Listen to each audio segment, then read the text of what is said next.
Hello, students. Welcome to the online class once more.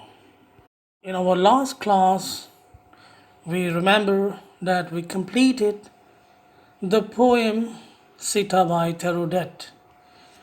Today, we are going to start another poem, that is The Brook by Alfred Lord Tennyson. Do you remember I told you about English Romanticism and English romantic poetries in first year?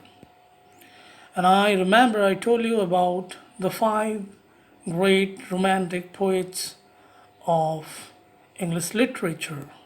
If you remember, they are William Wordsworth, P.B. Shelley, John Keats, Samuel Taylor Coleridge, and Alfred Lord Tennyson.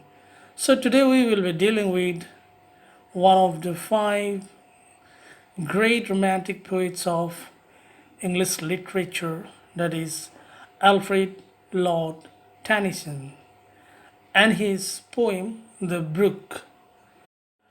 An introduction about the poet is given in the book.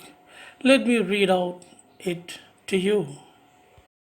About the poet Alfred Lord Tennyson, 6 August 1809, 6 October 1892, one of the most famous poets of Victorian England, was the son of a clergyman and was born in Lincolnshire, England. Tennyson started writing from a very early age, and after he went to Cambridge University, joined an intellectual group known as the Epistle. Among his notable works is the collection of poems which contain The Lady of Shalott, The Lotus Eaters, and The Palace of Art, published in 1832. After the loss of his beloved friend Arthur Hallam, he published a volume titled Poems, which include Ulysses, Martyr d'Arthur, and Lyric Break. In Memoriam 1850, his most popular work is an elegy written in memory of Arthur Hallam. He produced other famous works like The Church of the Light Brigade, 1854, More and Other Poems, 1855, and Idylls of the King, 1859. He was appointed Poet Laureate in November 1850. Tennyson died at the age of 83 and was buried in the Poets' Corner at Westminster Abbey. So, students, this was a very short introduction to Alfred Lord Tennyson, short and brief, of course. And now, let me read out the poem to you, followed by explanation. This is, of course, a long poem, and you need to be very attentive. So, let me read out it. The Brook by Alfred Lord Tennyson. I come from the homes of coot and hern. I make a sudden sally, and sparkle out among the fern to bicker down a valley. By 30 hills I hurry down, or slip between the ridges. By 20 tops a little town, and 100 bridges. Till last by Philip's farm I flow, to join the brimming river. For men may come and men may go, but I go on forever. I chatter over stony ways, little shops and troubles. I babble into adding bays, I babble on the pebbles. With many a curb my banks I fret, by many a field and fallow, and many a fairy fallen set with willow, wheat, and mallow. I chatter, chatter as I flow to join the brimming river. For men may come and men may go, but I go on forever. I wind about and in and out, with here a blossom sailing, and here and there a lost trout, and here and there a grayling, and here and there a foamy flake upon me as I travel, with many a silver water break above the golden gravel, and draw them all along and flow to join the brimming river. For men may come and men may go, but I go on forever. I steal by lawns and grassy plots. I slide by hazel covers. I move the sweet forget-me-nots that grow for happy lovers. I sleep, I slide, I gloom, I glance. Among my scheming sallows, I make the naked sunbeam dance against my sandy sallows. I murmur under moon and stars. In brambly wilderness, I linger by my shingly bars. I loiter around my cresses, and out again I curve and flow to join the brimming river. For men may come and men may go, but I go on forever. So, students, that was a beautiful poem, and let us now discuss it. It's a beautiful poem. Let us understand it. Students, before explanation, if I read out the summary of the poem, it will be a bit more helpful to you. So, a summary is given in the book. So, let me read out it to you. The poem The Brook by Alfred Lord Tennyson is one of the most rhythmic and picturesque poems in English. In this poem, the poet traces the journey of the brook or stream as it rushes down from the remote hills to join the overflowing river in the valley below. Through the words of the brook, which assumes the role of a narrator, the poet invokes the sounds and sights of the countryside as he follows the journey of the brook from the lonely hills down to the populated villages and towns. The journey of the brook begins in the highest hill ranges, which are the dwelling places of water birds like the coot and the heron. It then flows down the narrow hill ranges and through the tiny villages, farms and fields in the brimming sunlight, and at night shattering, gurgling, and bubbling as it flows down in a curving movement. The poet, through a series of sound images and onomatopoeic words, describes the movement of the brook and brings out certain universal truths which form the central idea of the poem. that human life is transitory, but nature is eternal, that there is an end to every form of life, but the brook, a representation of nature, is everlasting. This idea is expressed in the line which forms the refrain of the poem. For man may come and man may go, but I go on forever.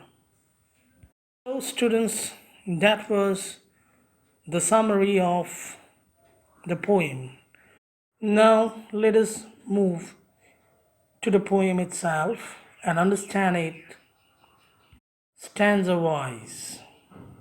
Before we start the poem, one thing we must remember that it is the brook that speaks in the poem, not the poet. So, in a way, it is an autobiographical poem of a brook. Now, what is a brook? A brook is a stream or a small body of flowing water, but it is never a river. It is smaller than a river. Okay? So now let's move to the first stanza of the poem. I come from the haunts of coot and hern. I make a sudden sally and sparkle out among the fern to bicker down a valley. Explanation.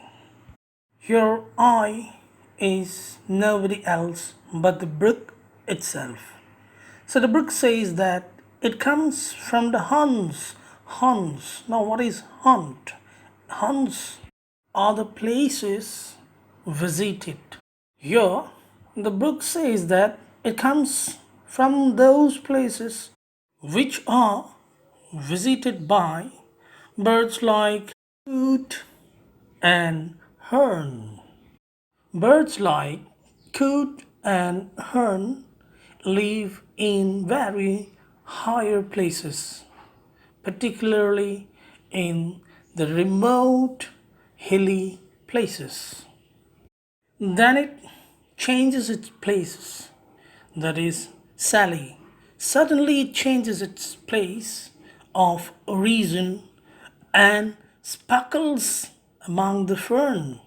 Sparkles among the fern means shine flowing through the fern. Here, fern is a plant, rather a small plant, through which the water flows down to bicker a valley.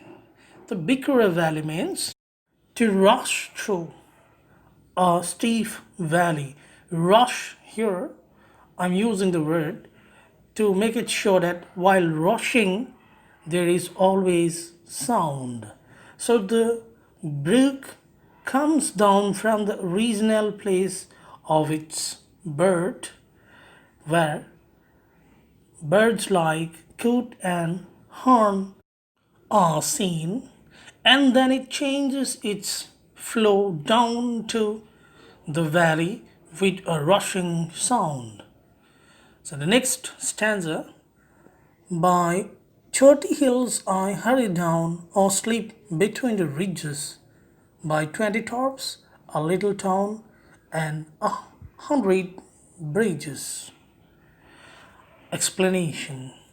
Here in the second stanza we find that the brook shows its flowing journey. When it moves down to the valley, it starts its journey through 30 hills. Hills, they are smaller than mountains. So the brook flows down through 30 hills and then it flows between the ridges. Now, ridge are the slopings on the side of a hill or sometimes of a mountain as well. So the brook flows through 30 hills between the ridges and then 20 tops. Here, tops means village. So it also passes through 20 villages and then it passes under half a hundred bridges. Half a hundred here means 50 bridges. So the brook says that after coming down through the valley, it passes 30 hills, then 20 villages, then it finds a town, it crosses the town as well, and then it moves on through the places on the 50 bridges. The next stanza. Till last by Philip's farm I flow to join the brimming river. For men may come and men may go, but I go on forever. Explanation. Now the brook says that it flows on, and then finally it reaches a farm which belongs to a person called Philip. So it's Philip's farm. And then after that, it doesn't move through any land but joins a brimming river. Now, what is a brimming river? A river full of water. And then there is a philosophical saying by the brook. It says that for men may come and men may go. That means human beings, they are born and they must die. But I go on forever. And the brook says for itself that unlike human beings, my life is not transitory, that means temporary. My life is eternal, that is, it goes on and on. Human beings come here onto the earth and they must go also. But I here come but never go. I continue my life forever. So this is a very philosophical teaching by the brook. In fact, we should say that the poet gives a very philosophical teaching in the poem. Next stanza. I chatter over stony ways in little sobs and troubles. I babble into adding bays. I babble on pebbles. Now, students, here in this stanza, we find some sounds, and now we are going to discuss also the use of figures of speech or literary devices. Now, see, when a writer uses words which are related to sounds and the effect of the sounds are important in its uses, they are called onomatopoeic words.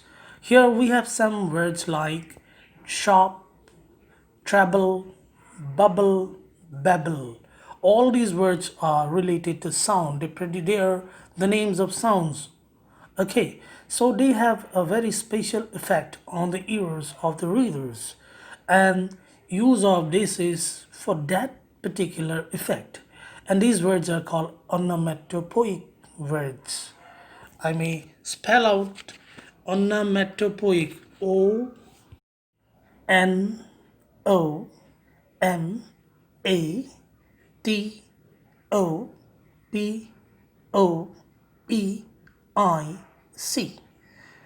Onomatopoeic.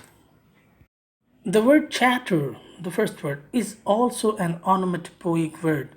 Now here the brook says that while coming down, it hits the stones on its bed. That means the water of the brook hits the stones on its bed and thereby produce a lot of sound. And that is where it calls sharps and trebles. It talks in trebles, that means high pitch sound, and sharps, very sharp sounds, and bubble into the adding bass. Bubble is also when water bubble, they also produce sound, and bubble into adding bays. Bay, the sides of a river when it becomes, expanded on the banks, and they form bays. And when they form bays, they also bubble, and there is the sound. And babble on the pebbles. Pebbles are small stones, and babble is a sound which does not have any meaning. So here, when we babble, we don't mean anything. We just simply babble. And that way, The brook also babbles on the pebbles. Okay, so it's a very beautiful stanza. I chatter over the stony ways in little shops and troubles. I babble into the eddying bays. I babble on the pebbles. Next stanza.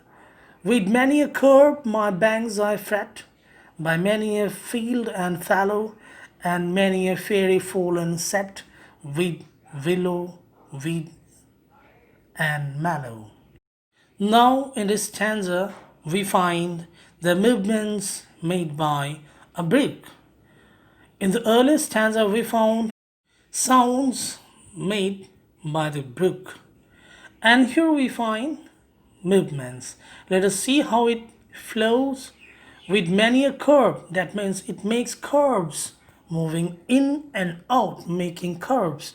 Many a field and fallow, field and fallow. It goes through fields and fallow, a bit low and highland.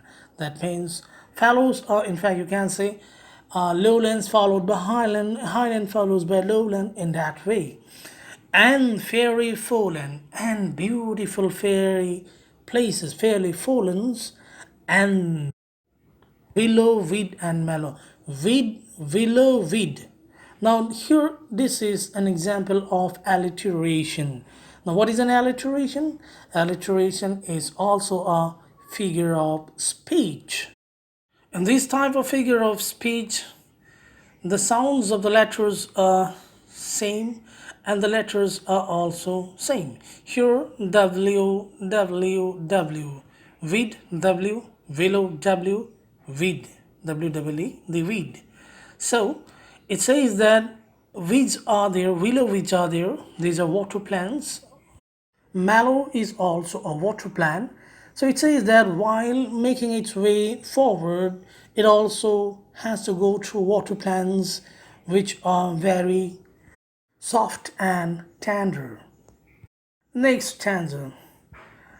I chatter, chatter as I flow to join the brimming river, for men may come and men may go, but I go on forever. This is again some sort of repetition. Here, the brook says that it goes on chattering.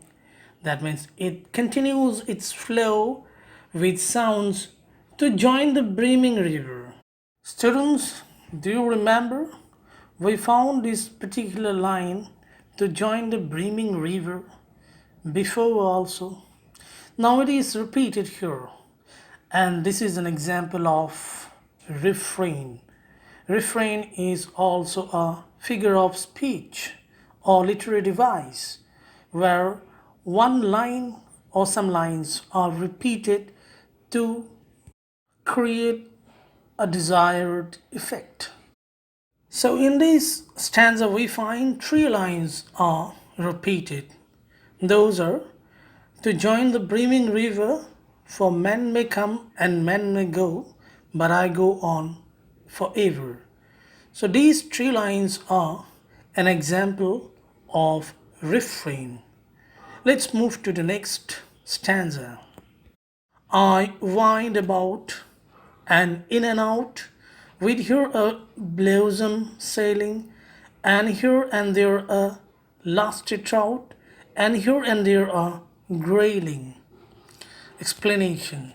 Students, in this stanza, the brook talks about or speaks about the different kinds of fish that are found in it. The brook says that when it moves in and out, fishes like lusty trout, sailing, grayling, students, all these are fishes. They move and swim from one side of the brook to the other, playing happily. So this is what is meant in these lines. So fishes are also very happy to lead their life in this beautiful brook. So let's move to the next stanza. And here and there a foamy flake upon me as I travel, with many a silver water break above the golden gravel. So here, students, we find in this stanza an image where there is a beautiful natural phenomenon. When water of the brook hit small gravels, the water is split into foams or foamy flake. It moves up a bit, then goes back to its bed. And sometimes the flow of the water is also broken by gravel. Gravel here is stone. It's golden gravel. Now, why golden? Because when water keeps on going over stones, the color of the stone becomes green, then slowly into golden color. That means the moss or small green plants on the stones make them look like golden in color. So they are referred to as golden color. Let's move to the next stanza. And draw them along the flow to join the brimming river. For men may come and men may go, but I go on forever. Students, here we find the same refrain. For men may come and men may go, but I go on forever. So this is another effect that the book reminds us from time to time that it is eternal, unlike human beings. Next stanza. I steal by lawns and grassy plots, I slide by hazel covers, I move the sweet forget-me-nots that grow for happy lovers. Now here, students, the brook tells us about how it goes through different places.